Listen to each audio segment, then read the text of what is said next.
Ама нели вие кога зборувавте на изборите, зборевте дека нема да дозволите ова да се прави едноумие и вие ќе дадете некој ваш инпут, ќе зборувате малку и за тоа какви се барањата на другите граѓани, а не само на овие што имаат ВМРО идеја и дека нема да дозволите да се тера едноумие.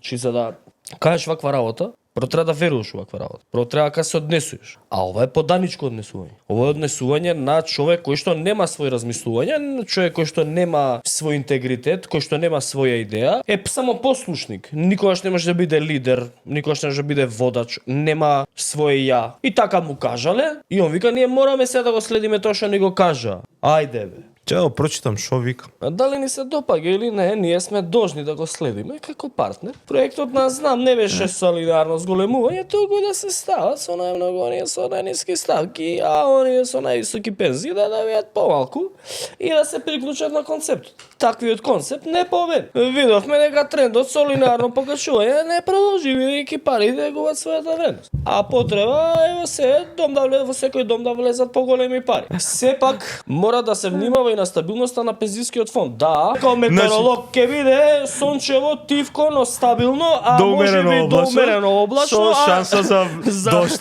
За врнежиот дожд, а некаде и снег. Све кажа, што и да се деси. Значи покриен. Ово се управо беше, да. Значи вика, ние сме против линеарното зголемување, ама парите губат својата вредност и треба да влезат повеќе пари во домовите. Но сепак, стабилноста да не се доведе на пензискиот фонд во прашање, скажал све, а уствари ништо. И тој збор ништо, веројатно најдобро представува и отсликува функцијата на За наша Македонија во владата на Република Северна Македонија.